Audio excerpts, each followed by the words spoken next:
প্রিয় শিক্ষার্থীরা, তোমাদের সকলকে স্বাগতম অ্যাকাউন্টিং এইডের আরও নতুন একটি ভিডিওতে। আজকের এই ক্লাসে আমরা অংশীদারি ব্যবসায়ের অংশীদারদের মুনাফা বন্টনের যে অনুপাত থাকে সেই অনুপাতটি নির্ণয় করা শিখব।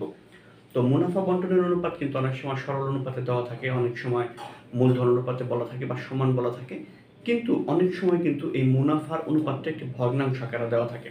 তো এই ভগ্নাংশ আকারে দেওয়া থাকলে আমরা কিভাবে সেই অনুপাতটিকে সরল অনুপাতে তৈরি করে নেব সেটি আজকে দেখব।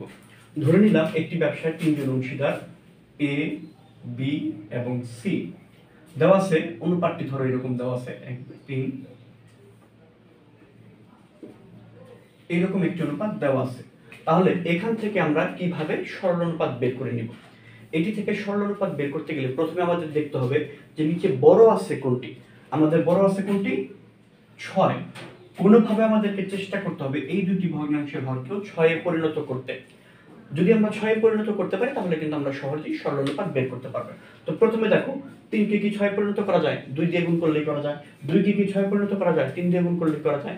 তাহলে আমরা একটু পরিণত করি। এটিকে যদি আমরা 2 দ্বারা গুণ করি তাহলে কিন্তু আমাদের নিচে 6 হয়ে যাবে, 2/6। যদি এটিকে আমরা 3 দ্বারা গুণ করি তাহলে কিন্তু আমরা হরটা পেয়ে যাচ্ছে আমাদের 6, আর এটির কিন্তু 1/6 দেওয়া আছে। তার মানে এই ভগ্নাংশগুলোকে কিন্তু আমরা এভাবেও লিখতে পারি। এটার জন্য আমরা এটাও লিখতে পারি 2/6, এটার জন্য আমরা এটাও লিখতে পারি 2/6, এবং সর্বশেষ ভগ্নাংশটা আমরা লিখে দিলাম। তাহলে দেখো এই ভগ্নাংশগুলোর প্রত্যেকটি হর কিন্তু আছে 6। এখন প্রত্যেকটিকে যদি আমরা 6 দ্বারা গুণ করি তাহলে কিন্তু আমরা আমাদের কাঙ্ক্ষিত অনুপাত পেয়ে যাব। 6 গুলো বাদ হয়ে যাবে, তাহলে আমাদের অনুপাত হয়ে যাবে 2:3:1। চলো আরো কিছু উদাহরণ আমরা দেখে নিই। এবার যে অনুপাতটি লেখা আছে 1/2, 1/3, 1/8। তো এখানে কিন্তু হর সবচেয়ে বড় আছে 8, কিন্তু আমরা ইচ্ছা করলেও কিন্তু এগুলোকে গুণ করে আমরা 8 তো দাঁড়াতে পারবো না, যেহেতু 3 একটি বেজোড় সংখ্যা।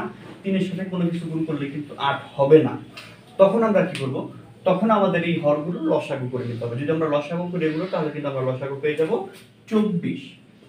যে এই সবগুলোকে কিন্তু 24 বানানো সম্ভব। দেখো 2 কে যদি 12 দ্বারা গুণ করি তাহলে 24 হয়, 3 কে 8 দ্বারা গুণ করলে 24 হয়, 8 কে 3 দ্বারা গুণ করলে 24 হয়ে যায়। তাহলে আমরা নিচের হরগুলোকে মিল করার জন্য আমরা হরগুলোকে গুণ করে 24 বানাবো। তাহলে প্রথমটা কি দাঁড়ালো? দেখো প্রথমটাকে আমরা 12 দ্বারা গুণ করলাম, তাহলে হয়ে গেল 12/24। দ্বিতীয় যেটি আছে এটিকে আমরা গুণ করব 8 দ্বারা, তাহলে আমরা পেয়ে যাব 8/24। এবং সর্বশেষ যেটি আছে এটিকে আমরা গুণ করব 3 দ্বারা, তাহলে পেয়ে যাব 3/24। তাহলে আমাদের পরিবর্তিত ভগ্নাংশটি কি হলো? 12/24, 8/24 এবং 3/24। এখন যদি আমরা হরগুলোকে কেটে দেই বা 24 দ্বারা যদি ভগ্নাংশগুলোকে গুণ করি তাহলে আমরা পাই 12, 8, 3। এখন দেখো এটাকে কমানোর কোনো উপায় আছে কিনা? 12 আর 8 কিন্তু কমানো যায়, কিন্তু 3 কিন্তু কমানো যাবে না, কারণ 3 আর 8 কিন্তু আগের মতো ঝামেলা রয়ে গেছে, দুটোকে কোনো সংখ্যা দ্বারা ভাগ করা যায় না। তাহলে এটাই কিন্তু আমাদের অনুপাত, অংশীদারদের মুনাফা বন্টনের অনুপাত। তো এইভাবে যদি মিশ্র ভগ্নাংশ থাকে, ধরো এরকম দেওয়া আছে মিশ্র ভগ্নাংশ অনুপাতে, সেটিকেও কিন্তু আমরা প্রকৃত ভগ্নাংশ বানাতে পারি।